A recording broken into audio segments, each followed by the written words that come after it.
Hello Horror Hounds, it's time for a return trip to Springwood and an episode that I have high hopes for because it combines two of the things I like most about this series, and there ain't many of those, let's be honest. Firstly, it's an episode that acts as a sequel to a previous episode. Secondly, and more importantly, it's an episode that features Freddy in the main story. So let's see how we get on with Freddy's Nightmares, Season 2, Episode 11, Dreams That Kill.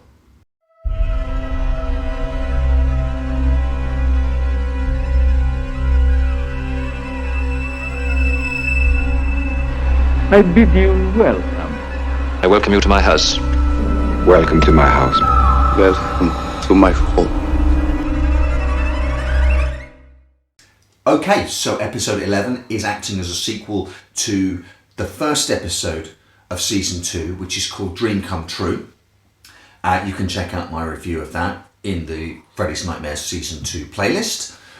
That was a really strong episode that I liked a lot. It centered initially around a sort of investigative journalism type TV show in Springwood called Springwood Confidential that had an episode where a child psychologist came to Springwood to try and cure a teenager who was having recurring nightmares about Freddy Krueger. And that went about as well as you would expect it to go.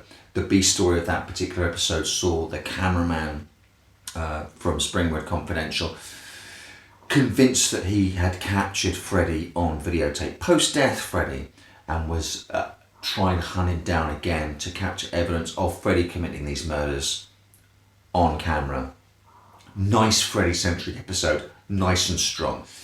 Dreams That Kill, episode 11, follows up pretty much directly from that. There's a new host of Springfield Confidential and he wants to do an episode after the events of episode 1 with the psychologist dying, the cameraman dying, the original host dying. He wants to do an episode about Can Dreams Kill? And of course, as we learnt in the first episode and any of the episodes that Freddy features in, if you try and challenge Freddy, his little fiefdom, if you try and dig into it, he doesn't like it and he pushes back. So in a dream, Freddy tells this host, Charlie Nichols, if you do the episode on Dreams That Kill, yours will be the next lethal dream. So he pulls the episode, but the head of the channel really likes the episode idea and they're trying to force him to make it.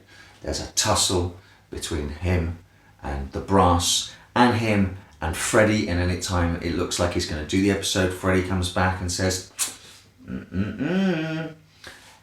eventually attacking him and putting him in a coma. And the end of the A story ends with Charlie Nichols in a hospital in a coma with the doctors surrounding him, the main doctor in charge of his case called Dr. Weiss, which is a nice nod to Amanda Weiss, Tina from the original A Nightmare on Elm Street. And they think that wherever he is, just be assured he's feeling no pain, they tell his girlfriend. And we find out, of course, in the dreamscape that Freddy is having all sorts of fun with him. And they even say, I'm amazed, he's managed to keep going for as long as he has in this coma. There's a horrible inference at the end that Freddy is just toying with him. He's just dragging this out while he's off infecting much more lethal dreams. This is a person he just keeps coming back to torture and torture and torture while he's in the coma, and it's quite glorious actually. It's always great to see Robert Englund as Freddy in the main story, the main episodes. It's also really interesting to the likes of me to note that this season is airing towards the release date of The Dream Child, and now this episode a few months after the release of The Dream Child.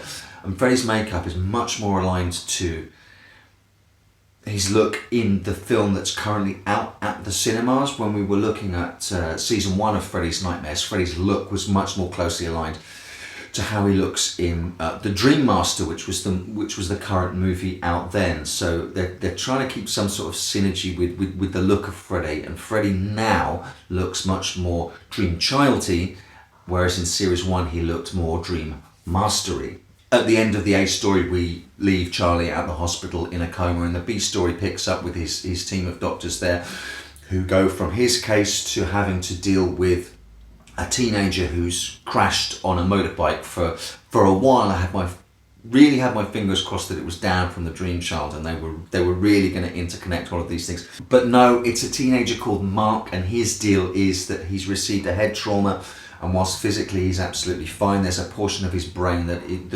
won't ever restore its cognitive functions. One of the doctors in the team, a junior doctor, wants to perform, and you're going to have to let the hokey science slide, he wants to perform brain cell transference from this TV presenter who's in a coma, who's never going to recover, but has healthy brain cells, active dreaming brain cells that we know, and he takes them and he transplants them into this kid's head, and the kid recovers from his head trauma. But what he also picks up is Charlie Nichols' dreams. There's the first nightmare sequence he has, it's a really funny case of mistaken identity, because Freddy's getting in through the transplanted brain cells, not this original kid's. So when Freddy sees him, he quite hilariously says, Hey, who are you? Who are you? This is supposed to be Charlie Nichols' dream. I'm not Charlie Nichols, I'm Mark Lindstrom. What the hell? As long as I'm here. In a nice sort of ironic twist, what he then does is take some of those brain cells and transplant them into the doctor who cured him or cursed him with Freddy's nightmares, and said, if you can't cure me, I'm going to infect you as well. We'll ignore the fact that Freddy can get into your dreams regardless. You don't need someone's brain cells in your brain for him to be able to do that. It's just a fun, glorious episode. Silly, yes, but Freddy's in it. It explores the Freddy mythos. It expands upon a previous episode that had Freddy in it and explores the Freddy mythos, and really shows you what this show could have been and should have been. I understand, I get that Robert Englund doesn't want to go from feature films to then being the main character in a 22 episode season of Freddy's Nightmares. Much better to just get the makeup on him, have him do all the host segments, probably in a couple of days, and have him guest star in a couple of episodes. But the episodes that he is in are so much more fun that I would even suggest, for the Uber fan, it would be nice if you were ever doing a Freddy marathon to slip in between the movies all the Freddy episodes as well. I mean, hell, start with the pilot before you even move on to A Nightmare on Elm Street 1, season 1, episode 1, directed by Tobe Hooper, which deals with Freddy as a human being arrested and released and killed by the parents and then becoming a dream demon. Move into the movies and then just slot in the Freddy episodes in between the movies for some super Freddy fun, including this episode. Sweet dreams.